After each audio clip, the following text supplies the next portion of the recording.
Greetings, traveler. I am SnapJelly, and I was in Breda Castle last weekend for the Open Monument Days, because the reenactment group that I'm a part of was asked to give a little performance, kind of in the style of the 80-Year War.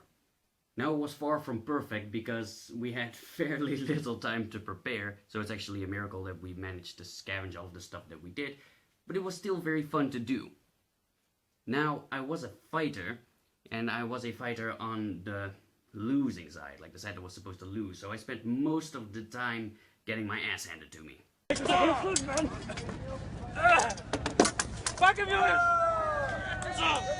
course I could have beat them if I actually tried. Now the reason this is special is because usually Breda Castle is off limits, because it's also military ground. The Royal Military Academy has been founded in 1826, if I'm correct, and it's still in use today. So it's military ground and you can't go there except for some specific dates. This weekend was one of them. Now tourists had to go there and kind of in groups with a guide be guided around the castle. But because I was part of the reenactment group, I kind of had a free pass to snoop around. Not really, it was still restricted, but there are only so many people walking around in Gambison, so, it was kind of obvious. So even though I was busy most of the time, I did shoot some material for you guys, and there are some things that I want to talk about, so I hope you guys enjoy this. So join me in my quest, and I'll show you around. Now what you see here is called Spaniard's Hole. According to the story, a shipper called Adriaan van Bergen secretly smuggled 70 soldiers into the castle with a peat boat when it was taken by the Spanish in 1590.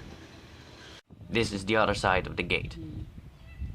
Again, normally this is off limits, but I was able to take a look.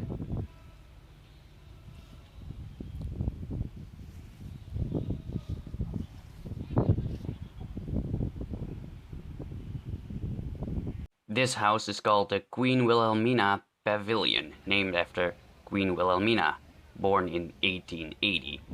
Not particularly old, but I still thought it was fun. There were some interesting things on the inside.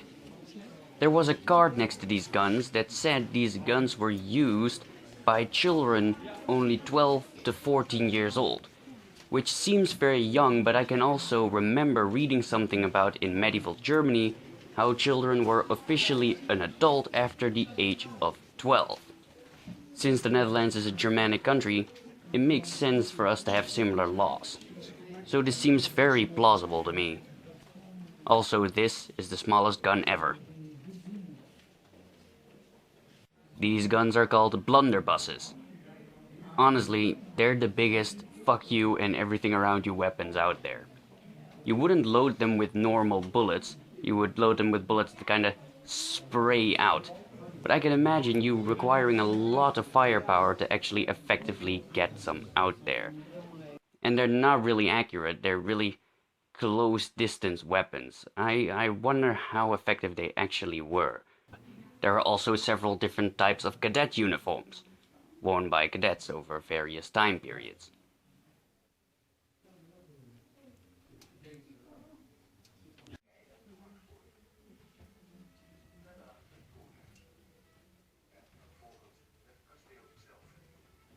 And some cannonballs. Now people think that cannonballs were always made out of metal, but that's not necessarily true. A lot of them were made of stone and they were simply grinded into a round shape. In the Netherlands we have a separate word for these, which is kloten. The word kloten is still used today, only now it refers to a man's ballsack. These are examples of the peat that I was talking about earlier. It was a type of fuel. The camera isn't really picking it up all that well, but honestly they just look like brown pieces of crap. Now this guy was representing a guard, and although his outfit is not completely accurate, I specifically wanted to talk about the helmet he's wearing. To me it looks like a Mauryan helmet, just there's one thing wrong with it, and that's the fact that Mauryan helmets are kind of pointy in the front, which this one hasn't. So it could also be an early cavasse, or a combination of the two, but the cavasse didn't have that iconic fin at the top. If you look at art of the 8 Years' War though, you see a lot of depictions with these types of helmet, with the fin and the flat edge. And the feather on top. They were open in the front because they were primarily worn by pikemen. The pole arm he's holding to me looks like a fauchard. Now, you might say that that's not a fauchard because a fauchard would have a very thin cutting edge and a much longer spike at the back, in which case you might think this is simply a type of glaive. Well, both answers are right in a way. There is no definite answer. There are various different types of pole arms with all kinds of names, and there is no real truth.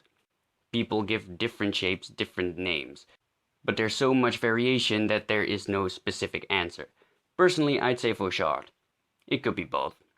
It also has a very distinct butt spike, presumably to pierce armor, or if your pole broke, you would still have a weapon, because you could turn your weapon around and use the other edge like a spear.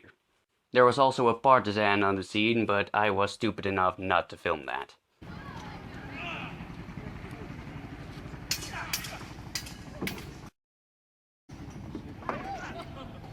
This man is wearing an outfit based on the outfit of Prince Willem I, or Prince William I, which on its own apparently was based on the clothing that the English Tudors wore.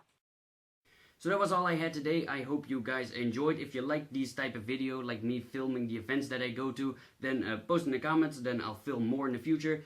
And thank you for joining my quest. If you kept around this long, you might as well subscribe. And I'll see you in the next one. Bye guys.